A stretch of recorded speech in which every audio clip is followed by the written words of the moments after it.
What's up, everybody? Welcome back to another episode of the Arnies. We are three archaeologists that partake in the occasional necessary killing when possible. I'm Matt Johnson, and I think this episode belongs in a museum.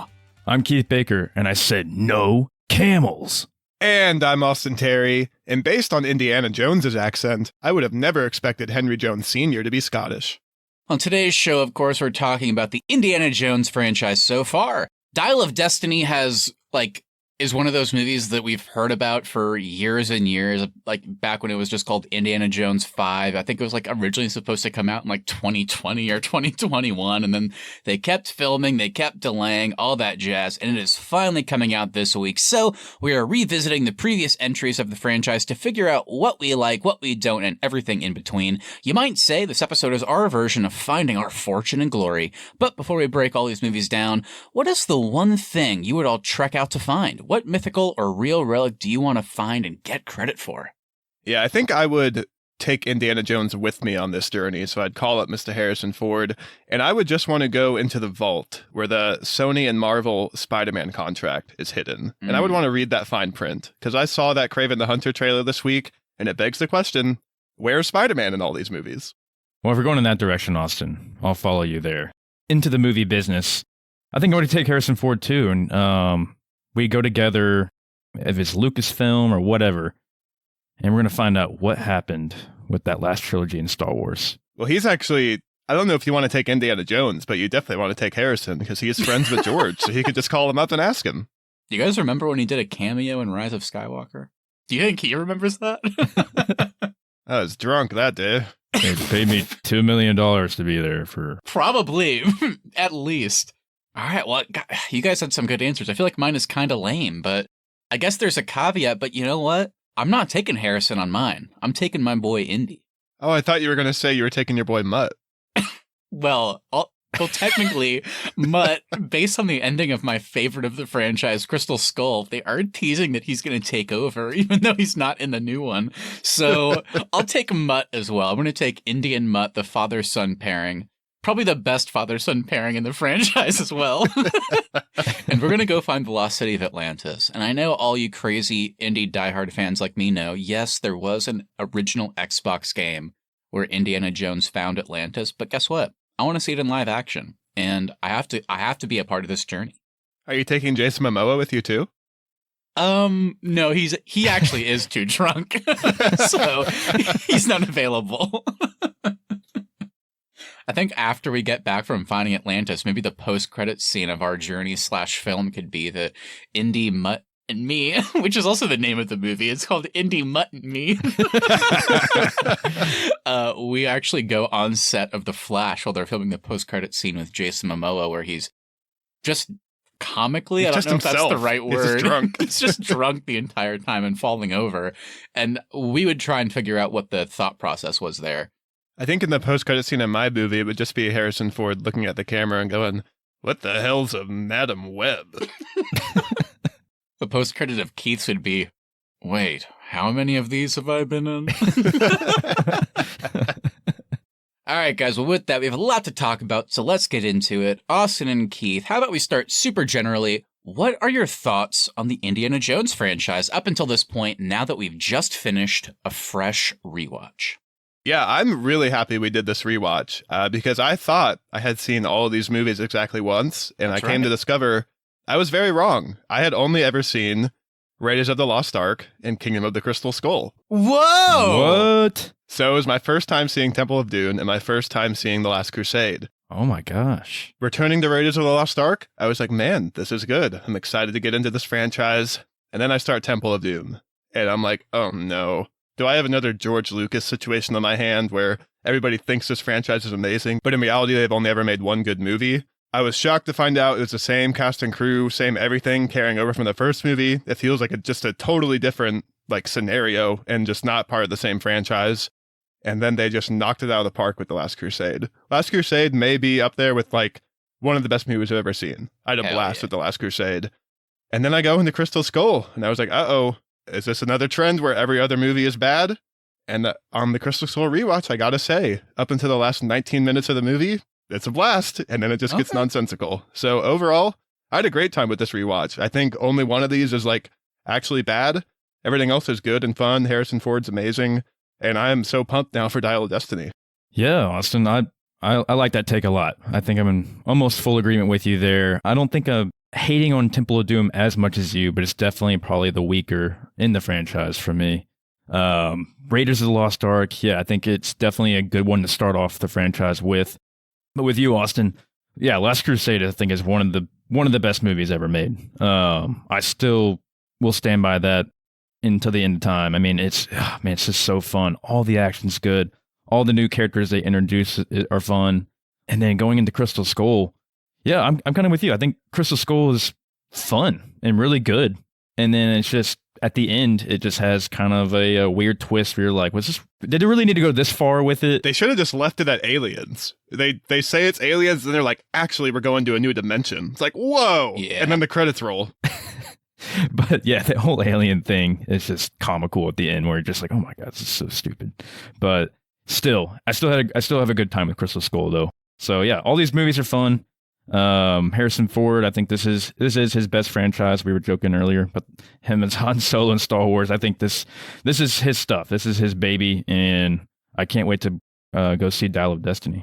Yeah, I'm not too far off of you guys. I guess there's a couple, I would say probably two key differences in my opinion, but ultimately I'm right there with you. I think Raiders of the Lost Ark, I mean, it's a classic, and it's a classic for a reason. I think it's a movie that, I don't know, I don't think I like it more on every rewatch, but it just maintains its status for me. I just think it's an absolute blast. The acting's great. I love the characters. There's some iffy parts here and there, of course, that don't really hold up so well. That's kind of a key thing for the franchise as a whole, though, I would say. But it really is just it's like a globe-trotting adventure. It kind of gives you the high highs that you get from the Bond movies, and I think there is a lot of key elements that the Bond movies and these movies share. I think that was probably done on purpose, that kind of whole serial nature. The main difference that I have is, surprisingly, and I'm excited to talk about this one in particular, like I said, with Raiders, I don't really like it more when I rewatch it, I just still love it when I watch it. But Temple of Doom, I actually like more and more, I think, each time I watch it. I don't think it's better than Raiders or Last Crusade or anything, but I find a lot to like in it. There is a lot to dislike, but I do like quite a bit of it. I guess I'll hold my thoughts when we get into the nitty gritty of it. But yeah, there's something about that one that's really cool. I understand the nitpicks people have, and kind of not even just nitpicks, but the actual criticisms. But I guess I like the darker nature of it. So yeah, I'll hold my thoughts on that one. But I mean, Last Crusade, that's my favorite too. I have to agree there.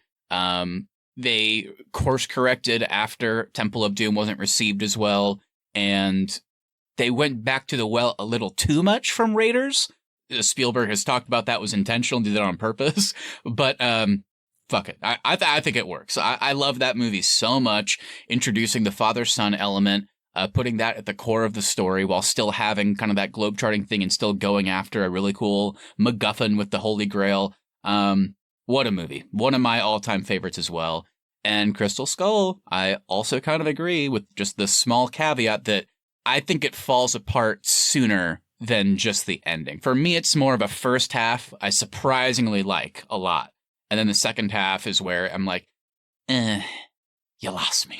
But we'll talk about it. But that doesn't take away from the first half. And I think if people went back and watched Crystal Skull before Dial of Destiny, I think a lot of people would be on that same page as us. I think they would either be like, wow, this first half is pretty good, or they would even be closer to you guys. We're like, wow, I like the first like 3/4 of this. So there's a lot to like in it. It's just the bad in that movie is probably the worst of the franchise. And I think that's why it is my least favorite.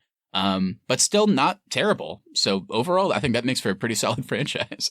Yeah, I think the other thing worth calling out with this franchise is just the set design and how well this stuff holds up. Obviously, Crystal Skull is more CGI heavy, but the original trilogy, you guys know I sometimes struggle with these older movies when they don't look good, and these movies are insane. Maybe they feel old because of some of the writing, but they don't feel old because of the set design or the effects. It all still looks great and holds up today, and I think that's just a testament to Spielberg and Lucas and everybody involved, because this stuff looks incredible. And I actually think the set design in Temple of Doom is some of the best of the franchise.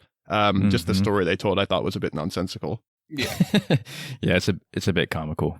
Yeah, Temple of Doom's it's definitely been the weaker of the original three for me. I guess I would probably tie it with Crystal. Actually, I don't know. I think Crystal Skull might be a little bit over Temple for me. I don't know. That's something I have to decide. They might be tied. I mean, yeah. Temple of Doom is the lowest for me, and it's probably the lowest on out of every movie I've ever seen for me. I thought this movie was pretty bad. Oh, wow. See, for me, it's just a constant. It's like one of those. Every time I see it, it doesn't change for me. I don't like it any less or any more. Like you said with Raiders, Matt. It's been the constant. But yeah, there's one this rewatch though is particularly rewatch. I guess I was paying attention more just so since I knew we were doing a podcast on it, I was paying attention more than I usually do because I watch these almost every year or every couple years, and so sometimes they're just kind of on in the background. But I was paying attention more. I was like, that's kind of weird. Like I don't know why they had to put that in there. Yeah, lots of pervy moments, lots of questionable things. But again, I think there's some things we could talk about with all of the movies. Did you guys know that Indy and his dad, Henry Jones Jr., are Eskimo brothers with a Nazi doctor? Wow, you actually stole my award for this episode, but they are both getting the Arnies Podcast Award of Eskimo Brothers because they both share intimate relations with a woman and they're fine with it. And honestly, it speaks more to Henry Jones Sr.'s character because of that age gap. Yeah, they are strangely fine with it. All right. Well, I mean, I'm sure everybody out there, you've seen the Indiana Jones movies. We've already started throwing out references and spoilers, technically. So this is a weird one, but I guess, if you're somehow excited for Dial of Destiny without having seen the other ones for the... Like me. Yeah. I guess that's true, actually. So if you are somebody that used to be like Austin that had not seen these movies, go check them out. They're classics. You'll probably not like Temple of Doom as much as the others, like everybody else, including myself, even though I like it. But go check them out and then come on back to listen to the rest of our kind of retrospective and review episode. That way you'll be fully prepared for Dial of Destiny. But with that, let's get into it, guys. And if we spoiled the Eskimo Bros reveal for you, we apologize. What a reveal.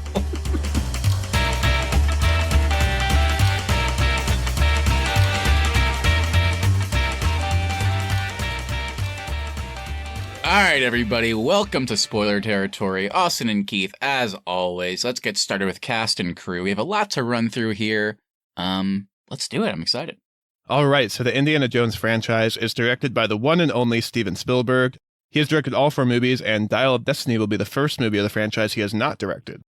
The films are written by Lawrence Kasdan, Willard Huck and Gloria Katz, Jeffrey Boehm and David Koepp, and our story for the franchise is created by George Lucas. He holds the credit on each film. He and Spielberg worked closely together on each entry to come up with the story for all of them before bringing in the respective screenwriters. And of course, our score for the franchise is composed by the legendary John Williams. And going to our cast, we have Harrison Ford, of course, as Indiana Jones. And we have Karen Allen as Marion Ravenwood, Denholm Elliott as Marcus Brody, John Rhys Davies as Sala, Paul Freeman as Belloc, or Beloche, however you want to say it, Kate Capshaw as Willie Scott, Ke Kwan as Short Round, Amish Puri as Molaron, Allison Doody as Dr. Elsa Schneider, Julian Glover as Donovan, Kate Blanchett as Irina Spocko, Shia LaBeouf as Mutt Williams, Ray Winstone as Mac, John Hurt as Oxley, and we got River Phoenix as Young Indy, and Sean Connery as Henry Jones Sr. All right, guys, there's our long cast and crew. Any positives, any negatives? What do we got? Yeah, I'm going to give my highlight to John Rhys Davies as Sala. Just really fun to see him every time he pops up. He always has interesting dialogue with Indy, always has interesting perspective on the areas they're in, and when he gets to do action briefly, it's always fun to watch him get in the scruff. So, had a blast with this character, really enjoyed him throughout the whole franchise. I will call out Sean Connery as Henry Jones Sr. in The Last Crusade. I think that was an excellent choice to play his dad. And him and Harrison Ford have perfect chemistry, I would say. Comedic moments are awesome, the serious moments are cool, and even the flashback moments with the young Indy and whatever year that was, 1912 or something like that, when they're in Utah. That opening was great. Oh yeah, so cool. I love the opening. But yeah, I love Sean Connery as Henry Jones Sr., a perfect addition to Last Crusade. I think he really, really made that movie. Huge role. Did you love the part when he returns in Kingdom of the Crystal Skull in a picture frame and Indy Jones just goes, "He's dead"? Very weird. I read some of the production facts on that. I guess Frank Darabont, the guy behind the first 2 seasons of The Walking Dead, The Shawshank Redemption, The Green Mile, he originally wrote Crystal Skull, and apparently they threw it out. But I guess Senior was supposed to be a bigger role in the movie, and then later on, after they threw it out, they wrote a cameo for him where he'd be at the wedding, and I guess Sala would be there too. And then they gave them to the actors, and they were like, no. We want to be in the movie. You want us just to show up at the end and just be like clapping in the background? We're not doing that. And I was like, are you kidding me? We could have had both of them in this movie? God.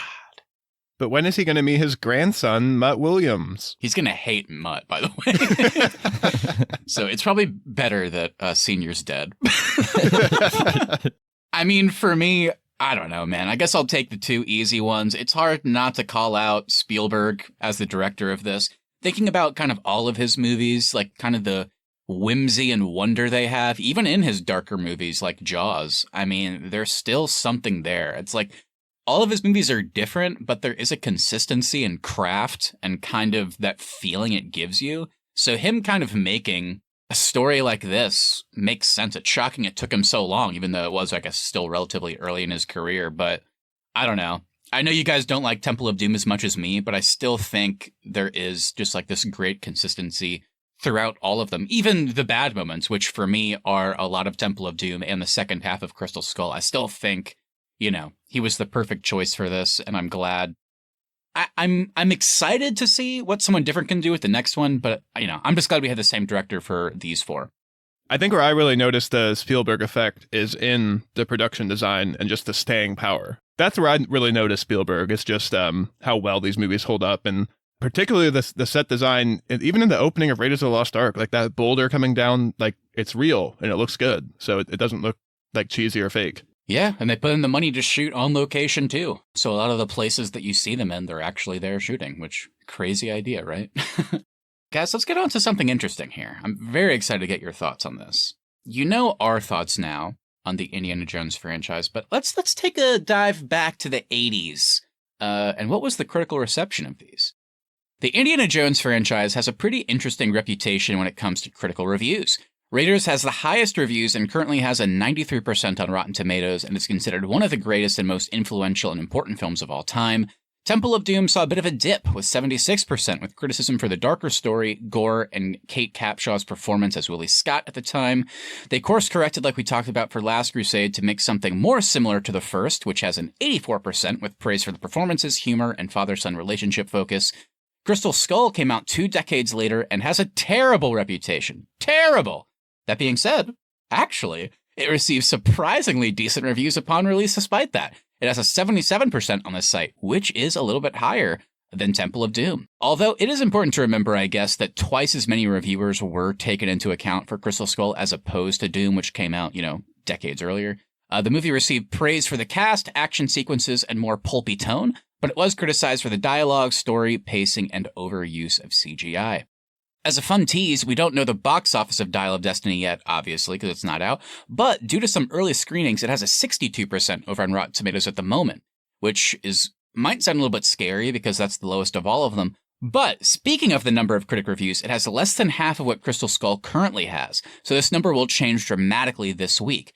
It might be, it's crazier to note this thing has 62%. When it first popped up on the site, I almost fainted because it had a low percentage in the 30s. So just in like the following weeks after a bunch of screenings has happened for critics, it's jumped like nearly 30%. So in a few days, we will know, will it continue to jump even higher or will it fall even more? Yeah, I have major concerns about Dial of Destiny after seeing some of these early reviews. I don't know how, with it being James Mangold, but apparently the effects are garbage, and there's like a heavy reliance on CGI and less like practical stuff like the Indiana Jones franchise is known for. So if that's what they're doing, this one's probably going to feel out of place with the rest of the franchise. Well, I hope that's not the case. That's why I can't read reviews before the movie comes out. I can't do it. I don't want to set that expectation in my head. I just want to go see it, and we'll go from there. I'm excited, but yeah, I am nervous. There definitely were moments in those trailers that gave me like the bad of Crystal Skull vibes. Like, oh, that doesn't look good.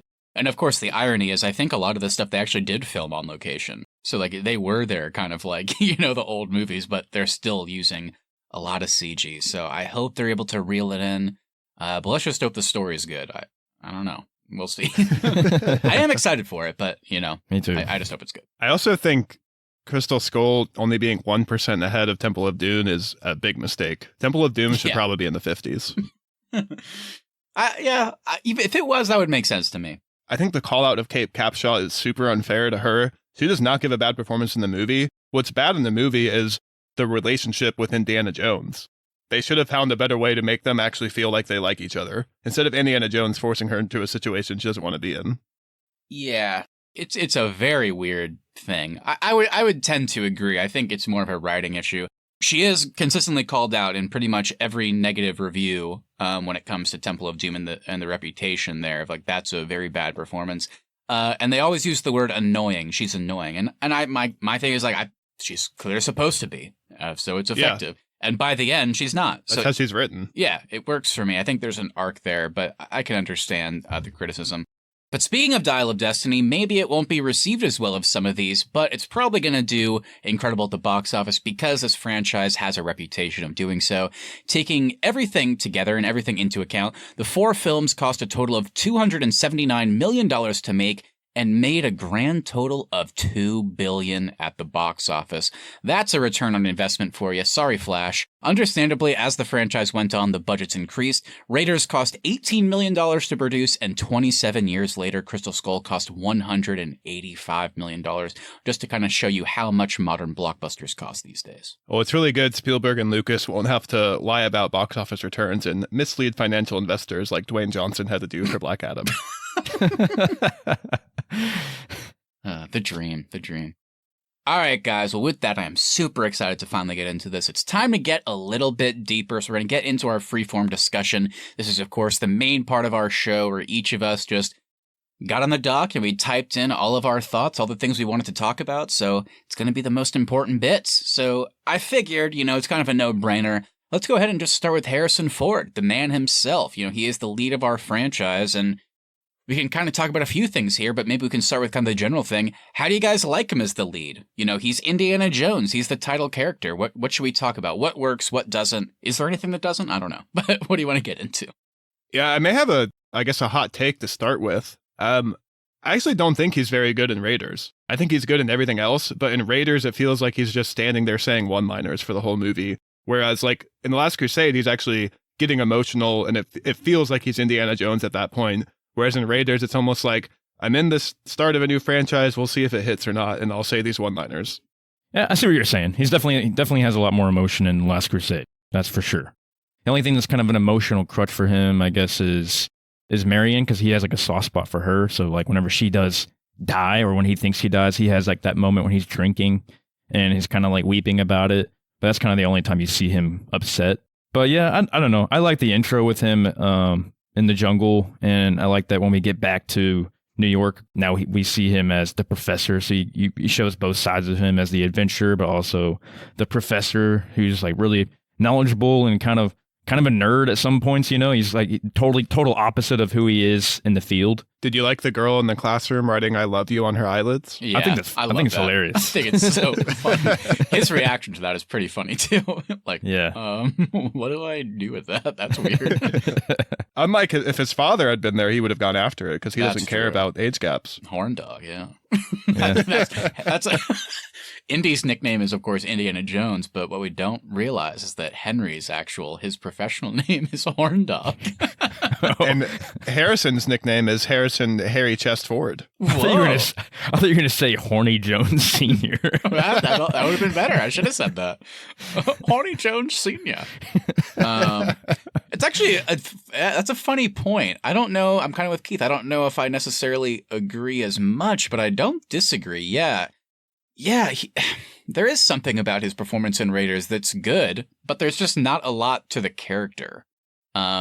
He's just like, he's this kind of cool archaeologist that, goes on these adventures. But in terms of the actual character, it's more of the story that's happening around him that's like really cool and fun. But yeah, the performance is fine, but it's just not a lot to it. So I think I actually might agree with that. I think everything beyond that feels more like we're we're learning more about him. We're peeling back the layers, even in like, you know, the movies that aren't as good, I think, like Temple of Doom, for example. Like, I think we learned so much more about Indy just watching him interact with Short Round. I think that's a very sweet relationship. And it's like, oh, so there is kind of this caring nature, and you wonder where that comes from. It's like, is this him? Like, is this how he was raised? And then it kind of is like a nice reflection of, oh, maybe he treated Short Round that way because he wasn't raised in a way that he felt that there was like love or anything like that. So maybe he's trying to, you know, compensate for that. So yeah, I think as we go on, we learn way more about the character. Raiders is just like, I'm trying to find the Ark of the Covenant. That's really it. You're not going to find out much about me. Kind of like Bond in that sense. And also, speaking of emotional cores, the one thing Temple of Doom has going forward is Indy is trying to find this artifact to help an indigenous population. And in all the other movies, he's really trying to find the artifacts to get them in a museum and sure, stop Nazis along the way. But Temple of Doom is the only time where has a goal to actually help other people in the movie. Yeah, that's one of my favorite things about it.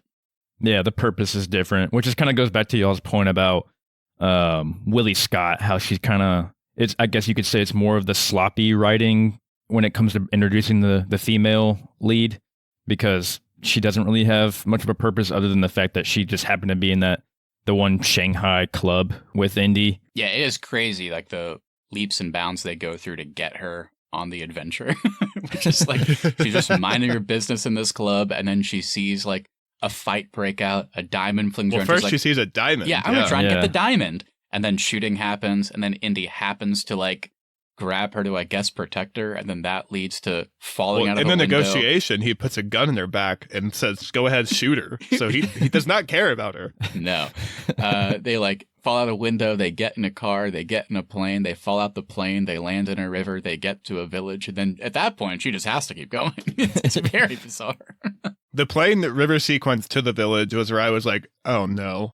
Just like that river, this is going downhill fast. Yeah, that received criticism at the time as well. Even back then, people were like, no, you're not jumping out of a plane in an inflatable raft, landing on a mountain, and then falling off a cliff into a river and being fine. I don't know, maybe like Austin said, maybe this is my hot take. Something that they didn't emulate very well, although when you watch like old Bond stuff like pre-Craig era, it's also very not good. So I guess maybe they did emulate it well, but it's just not a good thing. And that is the Bond girl. And in this case, the love interest for Indiana Jones. This is something that I don't really think works in any of these movies, I'm going to be honest. I like Marion as a character, but the way they kind of like reintroduce their relationship, it's like they hate each other in the bar. She joins him on the adventure. They're immediately like, they're basically back together. They're like eye fucking each other from across the room. They're like in love again. It's like, what the fuck? Willie Scott, as we talked about, is probably the worst example. Very weird. She clearly hates him, understandably, because she has to go on this journey. And then they get to the palace. First night in the palace, she's like, they're gonna come fuck, take me, Indy. Very weird. I guess actually maybe the one that, at least chemistry-wise, works the best for me is Elsa in Last Crusade, but then of course they reveal that she betrayed him and that she's like a Nazi sympathizer. Very strange, but then of course, you know, she betrayed him, so it's like, oh, I guess that was fake. And then, you know, Crystal Skull just uses Marion again, and they kind of do the same thing where it's like, she never told him that they had this adult kid. After they get over the initial scene, they're in the car together, and she's, again, eye fucking him from across the room. He's like, what was wrong? I'm sure you had other people after me. What was wrong with them? And he's like, they weren't you, honey. And then she's just like, it's like, Indy does nothing to like earn these relationships. So that's one tradition that I don't think works particularly well, even though I think a lot of those actresses do a great job. Yeah, for sure. Especially with Marion, both times in Raiders and Crystal Skull, the opening scene of them meeting is her punching him in the face, and then the next scene they're making out. Yeah. In the Bond franchise, the one thing they do well is they put in the work to show how charming Bond can be. And obviously all that stuff is outdated up until the Craig era, and even some of the Craig stuff is too. They show Bond putting in the effort to try and charm these women, where with Indiana Jones, he basically walks in the room and is like, hey, you want to have sex? It's like there's very little like build up to him trying to charm or flatter or flirt or anything like that. Yeah, I think what they try to do in Raiders is they try to establish that you should assume that him and Marion Marion have a long history? Because he worked with her dad, Abner Ravenwood. That logic only works with Marion. The other two women, they've met that day. Yeah, that's true. Also, I can't believe we haven't talked about it. Did you guys notice, or did you know? Because, like, you have to really be, I didn't know this as a kid, you have to be really paying attention to the years, but isn't it odd that Temple of Doom is a prequel to Raiders? Yeah. It takes place a year before, which is odd. It is? Yeah. Oh, I didn't know that. Yeah. Raiders takes place in 1936, and then Temple of Doom takes place in 1934. Right. Oh. It's very odd. I mean, there's no reason they had to do that. I guess they just wanted to be like, it's like Bond, you know? A different story.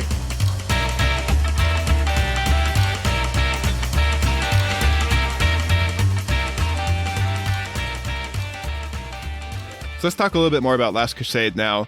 This one, like we touched on, feels so much closer to Raiders than Temple does. What do you love about this one? What do you hate about this one? Just kind of starting generally. I love all the comedic moments with Marcus Brody, Henry Sr., and Sala, and then Indy, of course. The no-ticket thing, that's hilarious. I love the plane scene whenever Henry Sr. actually shoots the tail into the plane. Like, son, they got us. I think that's hilarious. And that whole sequence with the planes is so funny. When they crash the plane, and they're in the car, and they're being chased by the plane, and going into the tunnel, and then the beach scene with the birds. Yeah, thinking about it now, especially after having just talked about Temple of Doom, I think the thing that kind of makes Last Crusade stand out is definitely that comedy. It's way more of a fun movie than Temple of Doom is. They go back to the Nazis, which are always easy to hate. So I think they just made all the right choices with Last Crusade, and they made a lot of questionable choices with Temple of Doom. Yeah, I think, the only really criticism anybody could levy at Last Crusade is like, oh, did they overcorrect here? It's like after Temple of Doom, where they didn't want to do the Nazis again, they didn't want to, have some of those characters come back. They just wanted to do a new story. But that didn't do well, so now let's make a third movie, and it's like, let's do everything we did before. Let's bring the Nazis back. Let's bring back all the side characters that you got a little flavor of from the first one. I don't think it's a bad thing, but I could understand people be like, oh, wow, that's jarring to watch the second one and then watch the third one. It's just like, oh, this feels exactly like the first one again. That's kind of why I like it, and I think it's a better version of the first one, at least in my opinion, and I'm totally with Keith. Yeah, like, the humor in particular, I think it works super well, and I guess in a weird way, it kind of feels like the only movie where Indy is like fully invested of getting something into a museum like we've talked about is Raiders. He's going after the Ark because he wants the Ark and he wants that to be taken back. He wants that in the museum. That's the job. That's the deal. But the other movies, it's not really about that. In 2, it feels more about saving a village. In 3, he says it explicitly multiple times. I do not care about the Holy Grail. I'm trying to find and save my dad. And in Crystal Skull, it's kind of the same thing, except it's John Hurt's character, Oxley, and he's like I don't think he wants Mutt to get himself killed, so he's going with him. So yeah, I think 3 kind of has that special thing of like not caring as much about the MacGuffin and just having this kind of, I guess sweet's not the right word, but more of like a genuine, a little bit earnest at times, a little bit, there's some friction at times, father-son thing at the forefront is what really makes it work. And like we said, whenever Harrison Ford and Sean Connery are together, I mean, that chemistry is just off the charts. It's unbelievable. I don't know who thought to put them together, but it worked so well. I think about all like the sad scenes with them, like the blimp is really funny with them together, but then it immediately transitions to that scene where Indy is like, the last time we shared a drink, I had a milkshake. And then like whenever his dad says, you left home just as you were becoming interesting, it's like, whoa. That cuts pretty deep. But then kind of the way it wraps up whenever, I rewatch this moment all the time, like on YouTube, but whenever Henry thinks that Indy dies when the tank goes off the cliff, I should say, and he's like, I never told him anything. I would have taken 5 minutes. And then whenever he hugs me, he's like, I thought I lost you, boy. The moment where it cuts to Harrison Ford's face, that's acting right there. The way like he's clearly in pain, but he like, There's a certain smile he does in that moment. I can't really explain it. I know what you mean. It's like you can kind of see that this is something that he's like hoped for somehow, even though he hasn't talked to his dad in like 20 years, basically. It's a very great moment and the perfect way to wrap up that character. Actually, no, I'm crazy. What am I talking about? No, the best moment of the father-son thing that I also rewatch constantly on YouTube when Indy is trying to grab the grail at the end. Oh, yeah. Dad, I almost got it. And he calls him Indiana for the first time. And he kind of breaks him out of that moment. And he's like, let it go. Not calling him Junior now. I'm Indiana. I'm named after the dog.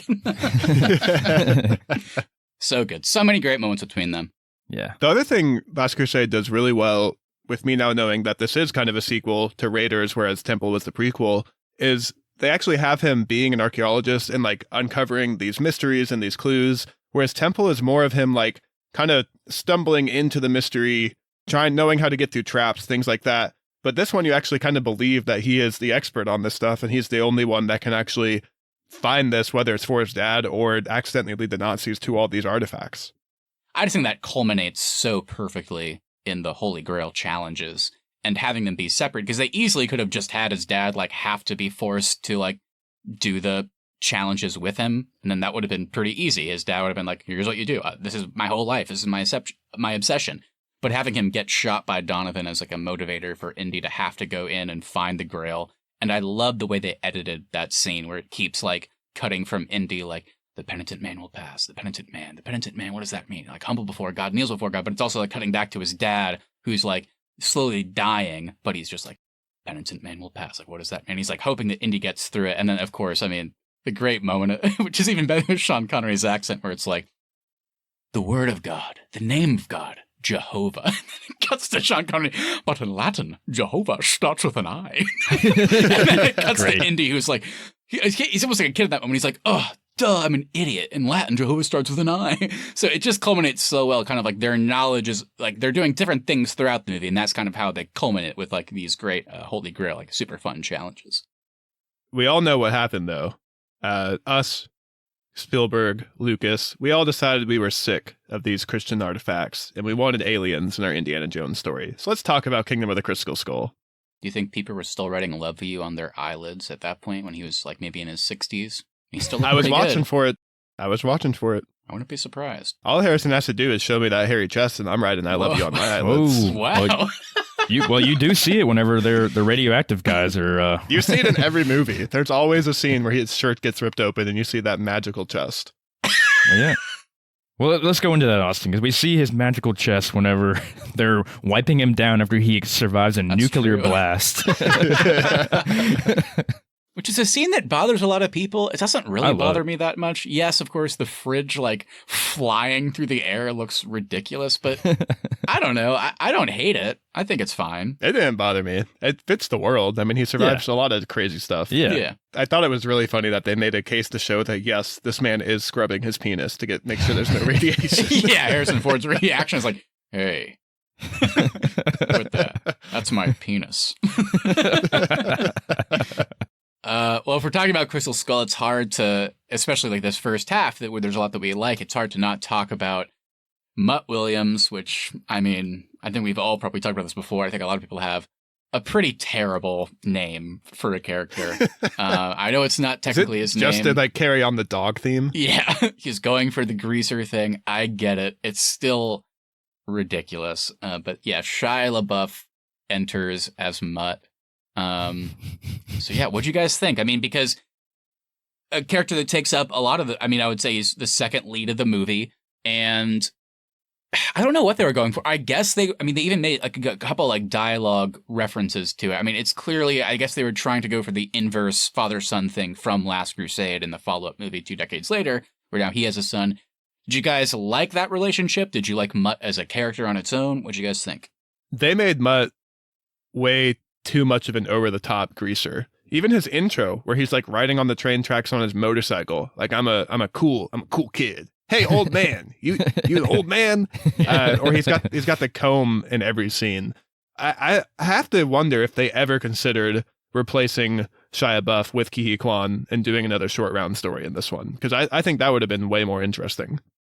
I think it'd have been very interesting, yeah, for sure. I did think, though, however, that Shia was great as Mutt Williams. I liked him as Mutt, even though I agree with you, Austin, though. I think the greaser thing does get kind of like annoying after a while. So he's trying to comb his hair, like, okay, that joke lasted like 10 seconds after the first time. We don't need it again. He gets better as the movie goes on, especially when they're like in Peru and actually exploring together. All those scenes are much better. Well, I like that we learn that his character actually is intelligent too, just like his dad, and is all in on archaeology, and Harold Oxley had like shown him all these books and artifacts and stuff like that. So he's also really knowledgeable as well, but he kind of overcompensates that, I guess, by trying to be this tough guy greaser. Yeah, I completely agree. With everything you guys said, I think it gets better as the movie goes on. I think you could maybe tie it a little bit to Kate Capshaw, like we talked about. I think the character's very annoying in the intro. I think he's supposed to be annoying, especially to Indy. So, yeah, sometimes that is hard to put on screen because when you show a character being annoying to the lead character, it's also, you're liable to end up annoying the audience too, which happens a lot with Mutt. But I do think he fits into the world relatively well. It's just you have to keep in mind this takes place like 2 decades later, so it's like, oh yeah, this is kind of a different world. But yes, once they get to Peru, once he like reunites with his mom and Oxley, from that point I really don't have any issues with the character. I think he's kind of a fun and different companion to see Indy paired with. What do you think of him swinging with monkeys? And yeah, that's where we have some issues, for me, at least in the second half. They ruin a lot of great moments in this movie, for me, with CGI. And just ridiculous visuals. I mean, I really think it's after Oxley, Indy, Mutt, and Marion are reunited. I like that scene quite a bit, but pretty much everything after that is kind of bad to me. It really, I guess it kind of starts right after that reunion scene, wherever they fall in quicksand, and the solution is to reference the fact that Indiana Jones hates snakes. So he's like, hey kid, find me something to get us out of here. He runs into the woods, somehow finds like a fucking anaconda, basically, is fine to pick it up. And he's like, that's not poisonous, apparently. Yeah, let's use this as a rope. And I'm going to throw the head part towards you. It's like, what? This is stupid. And then, yes. And then it just gets worse and worse from there. Watching like kind of a cool car chase between the villains and our crew. I really enjoyed the car chase. Yeah, it's kind of fun, might be the best right? of the franchise to me, Yeah, there's lots of good stuff there. But then they ruin it where it's like, oh, Mutt just like he, understandably, he kind of like got caught in a vine, got pulled up, and it's like, oh shit, how's Mutt going to get back?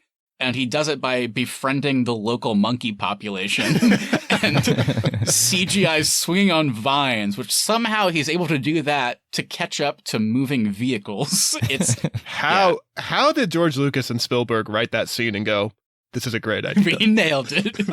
Yeah.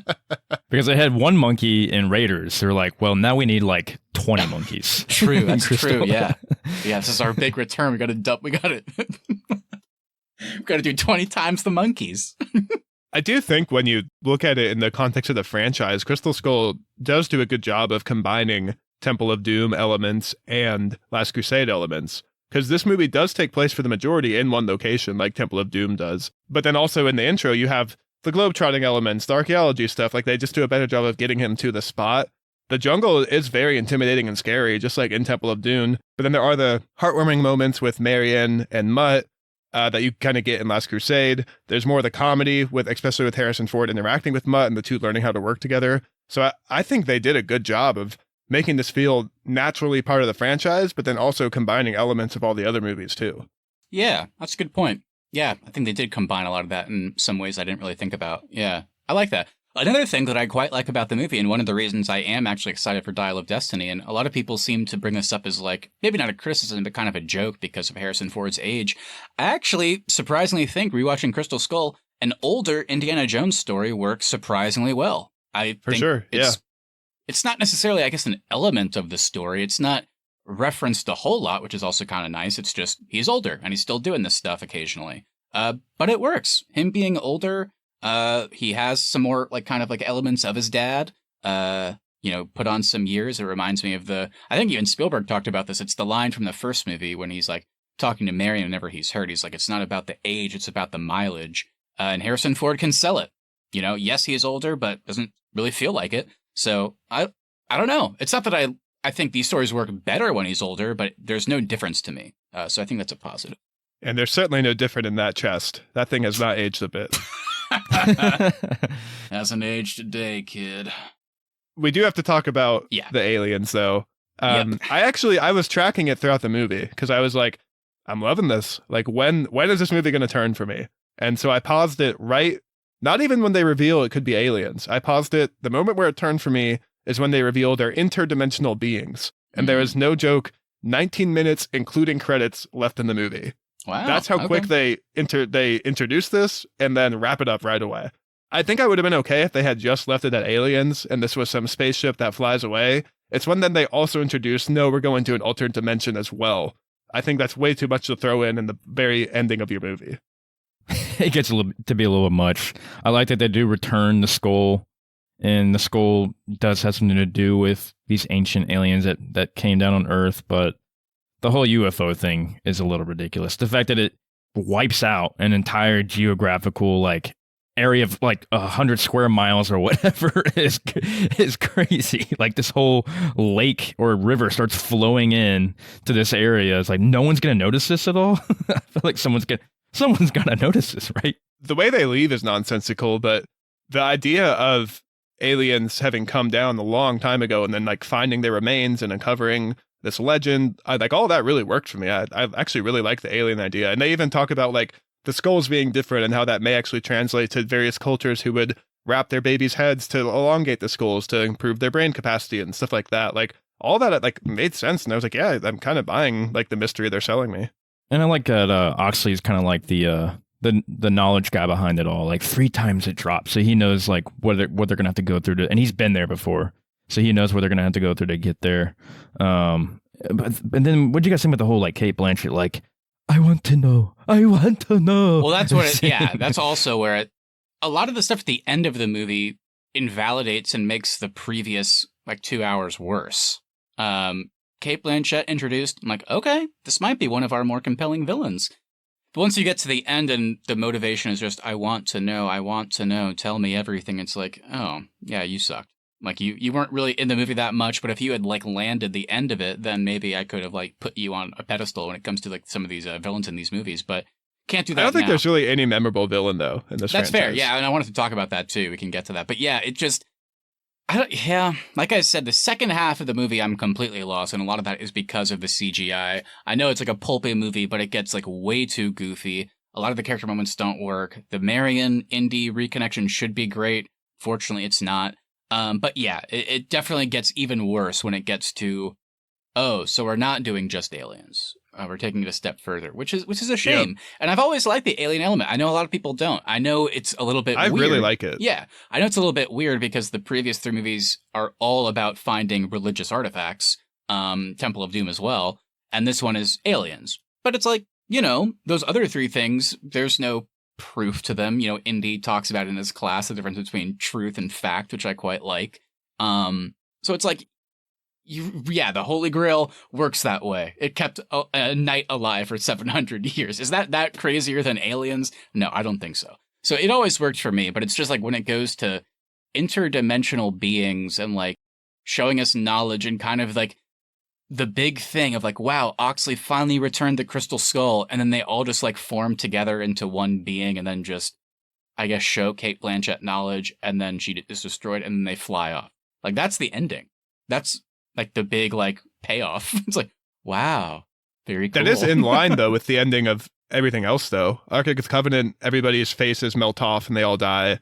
Temple of Doom, I think it collapses or something. The bridge collapse. Last Crusade, the whole temple, the floor comes out and everybody dies there. So it does fit everything else that they've done in this franchise. I agree. I just think this one felt less satisfying. Yeah, I just didn't like the ending of this one. Not as contained, I guess. It's like almost too big of a thing to happen on Earth. For me though, that like none of that stuff bothers me. It's literally just trying to introduce aliens. Okay, I'm on board, and then also it's not aliens. They're going to another dimension. That's the only part of the movie where I'm like, well, that was stupid. But everything else I liked, and I didn't notice the CGI as much as you did, Matt. And maybe that's because I watched all these on a plane on my phone. And I know you're traveling this week, Matt, so maybe you need to download Crystal Skull and watch it on your phone. Wow. Maybe I'll love it. Yeah, I hear you. They just do too much because it's actually kind of cool. Like the Crystal Skull thing is like, oh, so I guess this is going to be tied to actual history. They have that one explorer that they find, I think it was in Peru, like in that crazy like grave or whatever. And it's like they're finding these skulls and it's like, oh, you're right. This does tie to like the past and history, like you said, of like people like kind of like forcing their skulls to kind of like look like that. It's like, so what is the purpose of that? And what is like this crystal skull? Like, what does that mean? Like, it looks like those things. Is that important? Like, what actually is this thing? And kind of like the magnetic element of it all. And it's like, okay, so it's aliens. And then, then it's just very, very quickly it's like, oh no, I know we just introduced that, but actually here's what it's like, okay, that was bad. I do think talking about it, though, the movie I probably had the most fun with of this franchise was Crystal Skull. Wow. Yeah, for me it's Last Crusade, but I don't hate that take. I enjoyed Crusade more, but I think Skull has more fun moments in it. And I think there's better reveals in Crystal Skull. Like the moment where you realize, oh, they actually are talking about aliens. I think that's like a high reveal moment, and probably one of the best of the franchise, when they're just kind of teasing it and you're like, is it actually going to go that far? And then when they actually like stick to it and say, yes, there's actually are aliens, I think that's all good. It's literally just actually they're not aliens, they're interdimensional beings. That's not like, all right, that was too much. You should have left it up to aliens. I also think the opening is a high whenever they're going through the warehouse, which I guess is Area 51. And you see the Ark of the Covenant. Yeah, which they showed at the end of the first movie. That whole like reintroduction to Indy, that first action scene, I love whenever he uses the whip for the first time on the light to land in the car. He misjudges it, lands in the car behind him, and he's like, I thought that was closer. So good. And that kind of reminded me of, I wanted to ask you guys as a kind of like a quick hit. It might be the same for all of us, but the opening of this is very fun, very great. What is your favorite opening? Because they're all iconic. In the first one, you have the jungle where he's getting the idol and the boulder chases him. Shout out to Alfred Molina randomly being in that opening scene with him. And 2, you have like kind of the cool, like actual James Bond scene. He walks in with a suit to this place in China, gets in a gunfight. 3, you have just the whole young indie section. And then this, you have the shootout with the Russians in Area 51. What's your favorite opening of all these? The most iconic is definitely Raiders. But I think the one I enjoyed the most would be Last Crusade. I love all the openings, really, and they're all good. I don't think there's one bad one in there. But yeah, I think Last Crusade, River Phoenix would have to take it for me. For me as well. Yeah, I thought it was going to be for all of us would be Last Crusade, but I think they're all very good, which is high praise. Let's do one more quick hit before we wrap up. We touched on it briefly, but do you have a standout villain of this franchise? I think the only memorable one is the French guy, but I don't know his name. Belloc. Yeah. Yeah, that's a great question. Yeah. You have Belloc, you have Tote or Tot. I don't know if they even say his name, but like the Nazi torturer guy. The second one, you have Mullah Ram, who I think is terrible and introduced way too late in the movie. And 3, you have Donovan. I like Donovan. Donovan's fine, I guess. Yeah. Elsa. Also barely in the movie, though. Yeah, not there as much of them, like we said with Cate Blanchett. I mean, good performance, I guess, but I think they just kind of ruin the character by the end. It's like, oh, that's all it was, I guess. You know what? My favorite villain is Hitler. Well, we can't deny that. He does have some screen time. That's true. The most iconic for sure. I like Belloc to a degree. I like that he really is like the dark Indiana Jones, even call that out. Also, I noticed something for the first time on this rewatch that the torturer guy, like, Indy says some line to Saul, he's like, how the fuck did they start digging? Like, I have the piece, I have the jewel. Like, how did they find it? Like, they need this to get it. And then it never connected with me that whenever the guy like burned his hand in Marion's bar, it like made like an exact copy on his hand. So they were able to read the front of it, but they couldn't read the back, which gave them the rest of the information. I was like, oh, that's cool. But yeah, I guess Belloc, maybe Donovan. I don't know. I think you're right when you said it earlier, Arthur. It's like this franchise isn't really known for its villains. I don't think it really tries to be. But we'll see how our boy Mads Mikkelsen does in Dial of Destiny. I think every villain has like their one like iconic scene, or maybe 2 iconic scenes. Like Belloc in the jungle at the beginning when he meets Indy. That's a cool scene. And then later on, like in the bar in Cairo, and then Donovan, like. Remember, Dr. Jones, don't trust anybody. And then later on, didn't I tell you not to trust anybody? So I kind of like those little scenes. They did it for me. It would have been cool if there was like more, I don't know, I guess subtlety is not the right word, but just more like nuance with some of these characters. Because with like Belloc and Donovan, it's like, oh, okay, I'm kind of enjoying these villains. But then it's just like, oh, they're Nazi sympathizers, I guess. And then there's a very weird moment with Donovan at the end where it's like he, has that crazy cool thing where he drinks the grail and like ages like in like a few seconds and dies, and then like he turns to dust and like it does like a close up and the dust like parts a little bit and you just see like a little Nazi like pin in the dust. It's like, oh, so he was a full blown Nazi, I guess. So it's like that would have been interesting if like they didn't fully go into that. It's also hysterical to me that Belloc like his only motivation is he wants to bang Marion. Right. He's like, like killing Marion is too far. Like she means something to me, but I also like the Nazis. So it's like, oh, so like you're actually okay. You're not that interesting. All right, guys. So I think that's all we have time for here. I think we could probably go on and get into all of our favorite scenes and even more, but we just can't do it right now, unfortunately. So we've got to close out. So guys, before we get into the future, speaking of Dial of Destiny, are there any just like general closing thoughts you had? Maybe Austin, I'll start with you because we had the perfect revelation that you thought you had seen all these movies once in your life, and it turns out you'd only seen 2 of the 4. So is there anything like generally like that we should close on, or like any just final thoughts? Yeah, I'm really happy I watched all these. They're really fun. These are emblematic to me of like what being a classic, I think, is, and the fact that they age well, the stories are interesting, the set design, no matter which movie you're in, looks great, the characters are always fun, and they're just a movie you can put on and have a good time with. So I don't know, maybe it's going to hurt my enjoyment of Dial of Destiny because I now have very high expectations coming off of my favorite film of all time, Kingdom of the Crystal Skull. Well, hey, I think your high expectations are warranted for a franchise like this. Same way as you, Austin. I love these movies. They're fun. You don't have to take them too seriously. They're adventure movies. They're funny. They have the perfect amount of action and character development. I just can't wait to see what they do in Dial of Destiny. I'm excited that John Rhys Davies is coming back as Sala. Hell yeah. Yeah, we haven't seen him since 1989, since Last Crusade, so it's pretty nuts. But yeah, high hopes. Yeah, I think this is one of my favorite franchises of all time, and it's so interesting. I think that's acknowledging the bad. I don't love Temple of Doom. I clearly like it way more than you guys. I still think it's good, but I think that's probably the highest praise I could give it. That's a good movie.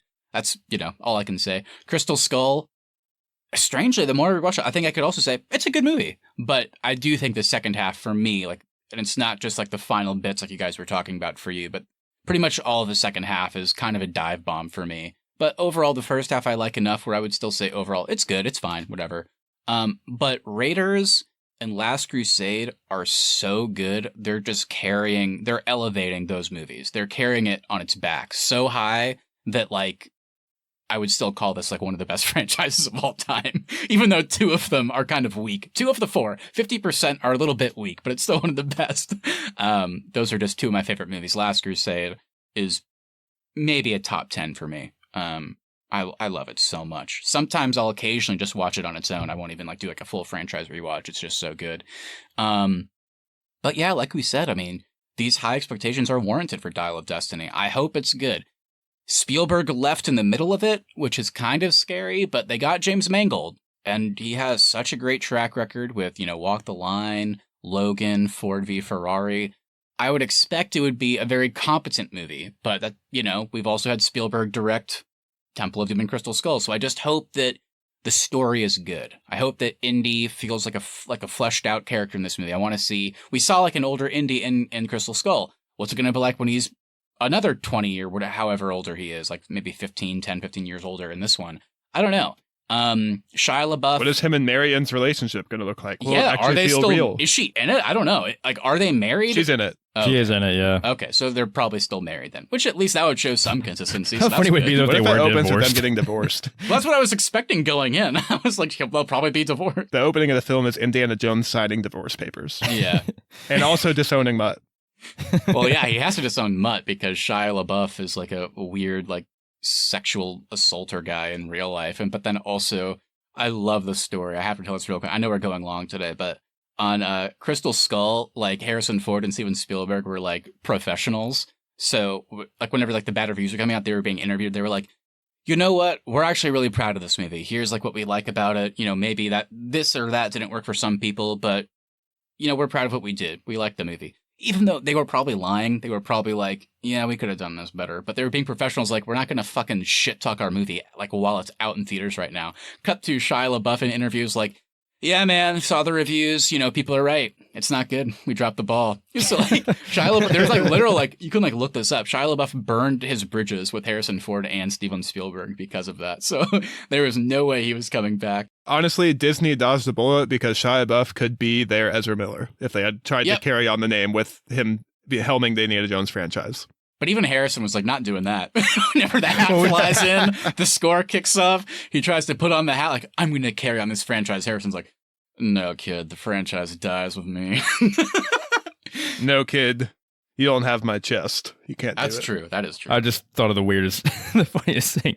So what if there's a scene in Dial of Destiny where Indy's back at his desk and he says, first Dad, then Marcus, and it just turns to a picture of Shia, like in holes, and then Mutt. He has another picture to add to his collection. But it's a picture from Shia from Holes, though, like a young Shia. It has to be Holes. No, it's a photo from Shia in those interviews. To be very clear, that's when he lost the job. That would be incredible. Can you guys imagine if he had carried on the franchise? You could like picture like a boulder going towards Shia. He'd be like, no, no, no, no, no, no, no, no, no. So before we go into awards, should we formally rank these 4 movies? Yeah, we can. I think it's pretty easy for me. I think my ranking will reflect a lot of people's rankings, but I'm more curious about you guys. So I think there's a lot of people out there that put Raiders as number 1. I can't blame them. It is the most iconic. It's one of the most important, influential movies of all time. I love it, but Last Crusade just does it for me. I know it does for a lot of people. I don't know if it's a majority. I'd be curious to do like a poll, like if people like Raiders or Last Crusade more. But I think my ranking is pretty standard. It's going to be Last Crusade is number 1, Raiders is number 2. There's a little bit of a drop. Then we get Temple of Doom is 3, and Crystal Skull is 4. Like I said, Crystal Skull has a lot to like, but the difference between me and you guys, I think, is I actually quite like Temple of Doom. So it's actually pretty easy for me to put that at 3. Yeah, I think I'll anger some people, but I will go Last Crusade number 1, Crystal Skull number 2, Raiders number 3, and Temple number 4. Whoa, okay. I'm going to do Last Crusade number 1, Raiders number 2, and I think I'm going to tie, if I'm allowed to do this, I'm going to tie Temple and Crystal Skull. Okay. So this is a weird question. Where do you guys want Dial of Destiny to land in there? What's your hope? I mean, because it's not going to be number 1. Hopefully it lands at number 3. That's kind of where I'm at. I hope it lands in my little drop-off category between Raiders and Temple of Doom. I'm not super hopeful on that, but that's my ultimate hope, is that it lands there. I want it to be number 2. Yeah. Okay. I get that. But with that, before we officially close out, let's do some Arnie's Podcast Awards. This is the part of our show where we take something from what we just talked about that is positive, negative, or something in between. It's something that deserves a specific award. So, guys, who wants to start? Austin, I know you may need a minute because I accidentally stole yours at the beginning of the show today. Oh, I've got my award. Of course, at the beginning, we did give out the Eskimo Bros Award to Sean Connery and Harrison Ford, and also Henry Jones Jr. and Henry Jones Sr., but I'm going to give the Best Knife Tricks Award to Mutt Williams. Wow. I got very tired of him flipping the switchblade back and forth. I think at one point, the knife goes up Indiana Jones' ass when he's trying to untie himself from the ropes. That's a you hear that point. unclicking sound. What did he cut in that moment? I thought he cut his pants. It's a long blade, though. I always wonder what happens in that scene, because Mutt looks like, oh shit, my dad's about to pass out from blood loss, but then I guess he was fine. I'm going to give the Best Marathon Drinker Award. Goes to Marion Ravenwood. That beginning scene in the bar in Raiders, whenever she's like 20 shots deep, that was such a cool scene to open her up. And I don't know how she can drink that much. The Frenchman later. Yes, Yeah. exactly. Yeah, like pretending she can't hold her liquor, but she can. My award, of course, is for one of my favorite scenes in the entire franchise because it makes me laugh every single time. And it is, I guess, what should I call this award? Wow, I didn't know alligators / crocodiles could eat that fast. Temple of Doom, every time somebody falls off the bridge, they Wilhelm scream, of course. And the second they touch the water, it just cuts to the crocodiles like eating like clothing and like seeing blood in the water, implying that like they ate the person in less than a second. I think it's so fucking funny.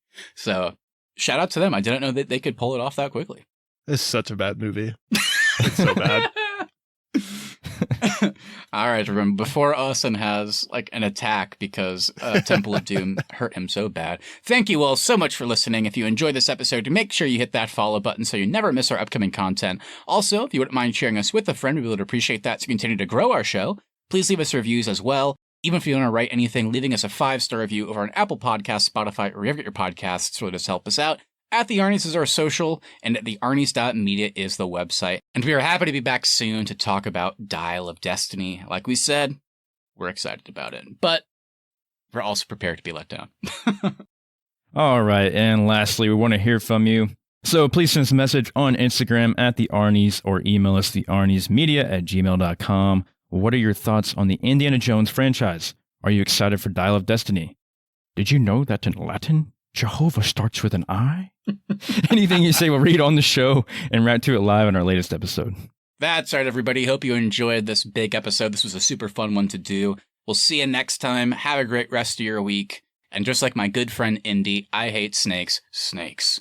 Why did it have to be snakes? Nazis. I hate those guys. I'm attracted sexually to Harrison Ford's chest. Whoa.